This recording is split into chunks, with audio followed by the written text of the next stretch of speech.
Nusrati Hanje, ni mbunge wa viti maalum wa mkoa wa Singida wa vijana. Sasa hivi ni mbunge wa kundi la vijana. Ndio maana mnaona kuna ujana mwingi, si ndio?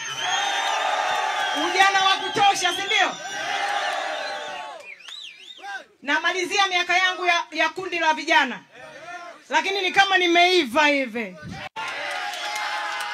Ni kama kuna kazi nyingine naona nataka kupewa hivi. Mnasemaje? Aya, mmesema nyie. Lakini ndugu zangu, mimi kwa miaka 5 iliyopita tangu mwaka 2020 ninamshukuru Mungu sana sana. Mimi ni katika wanaomshukuru Mungu sana. Nimepata nafasi ya heshima ya kuwa mbunge wa viti maalum wa kuwakilisha mkoa wa vijana wa Singida kwa kundi la vijana. Lakini sasa hivi ninashika nafasi ya ubunge kwa kupitia chama cha Chadema. Sasa hivi nasema ukweli kwa sasa hivi. Lakini ndugu zangu, miaka 5 niliyokaa kwenye nafasi hii ya ubunge wa vijana kuwakilisha mkoa wa Singida, nimepikwa, nimepikika, nimetafakari, nimejifikiria, nimeamua kuwa mkweli wa nafsi yangu. Sitataka kuendelea kuwa Chadema tena.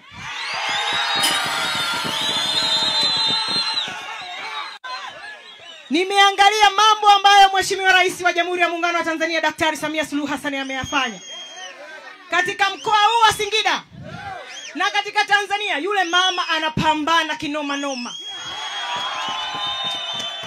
Mama anapambana.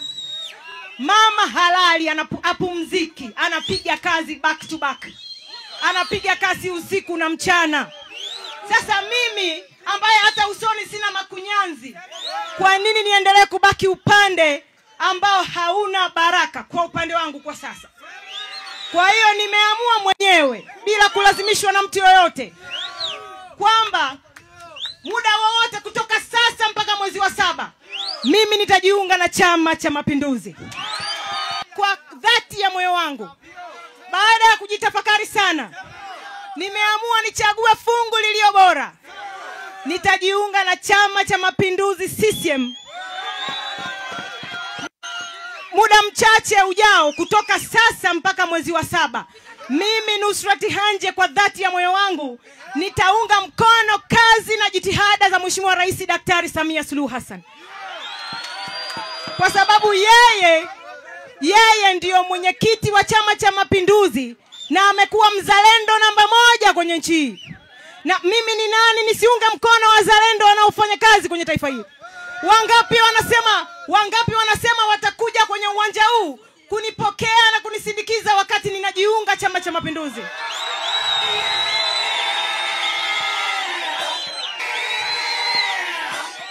Naomba nitoe wito huu kwa watu wote wa Ikungi wengine ambao na wao wako tayari kuchagua fungu lililo bora. Waje tujiunge wote, tuende tukajenge taifa letu. Tunayo Tanzania moja. Tunayo Ikungi moja. Kwa nini tusiipende na kuijenga nchi yetu? Kwa nini? Ni lazima tuijenge nchi yetu. Na mimi nimeamua kuwa katika kundi linalotatua kero za Watanzania. Katika miaka yangu, ndugu zangu, katika miaka yangu 5 niliyokaa bungeni, nimegundua watu wanataka majibu ya shida zao. Nia ninayo. Nguvu ninayo, mimi bado kijana. Hata miaka 35 sijafika. Uwezo ninao. Niko tayari kupiga kazi back to back. Mimi sifanyi kazi yote, nitakuwa nafanya kazi hii tu.